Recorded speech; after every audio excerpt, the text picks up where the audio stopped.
Hi, how's it going? Lauren from handtiedbridal.com here. Thanks for tuning in. Nobody knows, nobody knows. In today's video, I'm going to show you how to prep and condition your lilies like a pro. Like a pro. Prepping and conditioning your flowers is going to help them have the longest vase time possible. If you're new to flower arranging, this video is going to be right up your alley. If you've been doing it for a little while, keep watching because there might be a few tips that will help you out as well. So from the fruit and veg shop up the road today, I've purchased 2 bunches of tiger lilies, $8 each, so really good value. These are a little bit smaller flowers to the oriental lilies, and they don't have a fragrance, so if you get a bit overwhelmed by that really strong perfume, these are a really good option for you. They also come in a bit of a range of colours as well, so bright yellows, orange, burgundy, pale pink, creams. You've got a few options there. Cheaper than orientals too, so keep that in mind. Golden rule: start with a clean vase or bucket. Don't go using yesterday's mop bucket with the dirty water or scum left in the bottom. Using a dirty bucket or container is going to contaminate your new flowers and they're not going to last as long.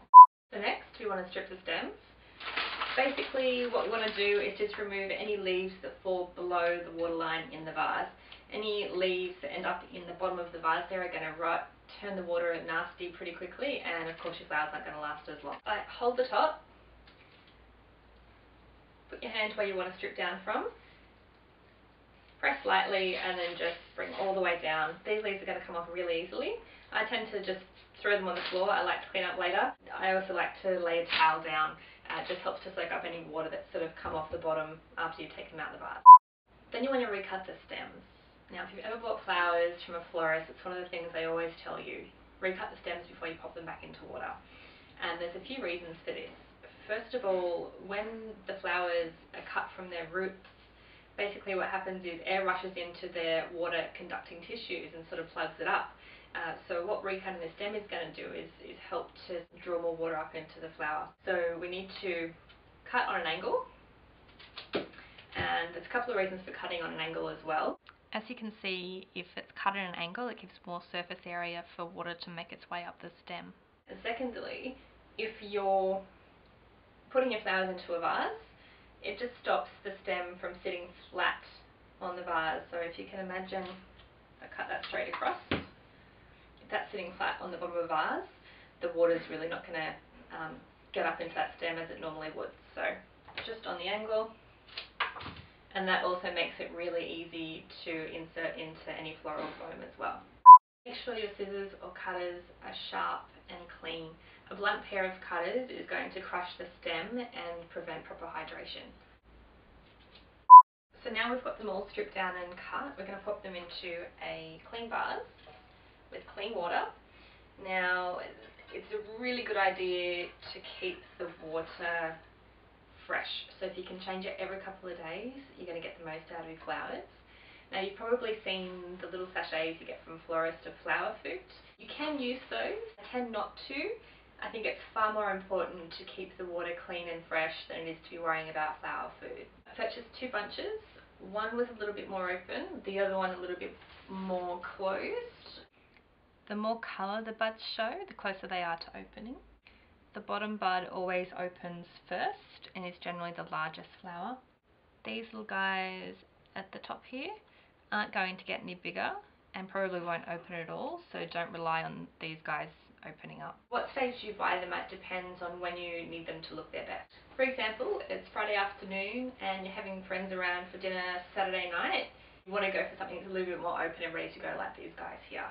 Alternatively, if perhaps you're doing a wedding and you're picking up your flowers on Monday or Wednesday to make them on Friday for your ceremony on Saturday, you want to go for something that's a little bit tighter. If you can only get your hands on some really tight buds and you need to open them a little bit quicker, there's a few things you can do. First of all, cut it down to whatever finished length you need it at. So if you're using a smaller vase, just cut them down straight away, take off any leaves you're not going to need. Secondly, use warm water in the vase. So as soon as that cools, just add some more warm water and keep it as warm as possible. And then you also want to pop them somewhere nice and bright, but not in direct sunlight. So a nice bright room, but you definitely don't want that sun shining straight onto the petals, as it's going to burn the crap out of them. Mother Nature can be pretty damn stubborn, and I've had lilies bought a week and a half or 2 weeks in advance so that I couldn't get open for a wedding in time. So my advice would be to not have your heart set on any one type of flower. It's really good to have an option or two to fall back on so that you won't be disappointed. Now, if the reverse happens and you can only find lilies that are open and you're not going to need them for another few days, there's a few things you can do. First of all, you want to use chilled water instead of warm, and then you want to put them in a dark spot in the coolest room in the house. So if you've got a laundry that's dark and cool, that's ideal. If you know that you're going to need an exact amount of number of lilies, I'd suggest buying a few extras as well. As you start to work with these a bit more, you'll realise that the petals really are quite delicate and they will bruise easily. The buds can pop off easily as well, so it just helps to have a few spares. The easiest way to remove the stamens is to do it when they're still hard. So what happens is, the longer the lily's opened for, the more powdery the stamen's going to go. So if you can see here, that one's got a little bit of powder sort of coming off it, and that's what's going to stain. Whereas this flower here hasn't been open for as long, and you can rub that run around as much as you like and it's not going to stain anything. So if you can catch it at this stage, that's the easiest and quickest way to ensure that you're not going to end up with stains on clothes or the petals. If you do end up with powder on the petals, the easiest way to get that off is just to blow. If that's not going to move it, you can grab some sticky tape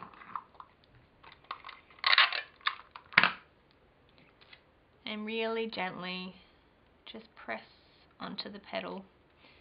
And what that's going to do is just remove any pollen sitting on those petals. Whatever you do, if it gets on your clothes, don't rub it.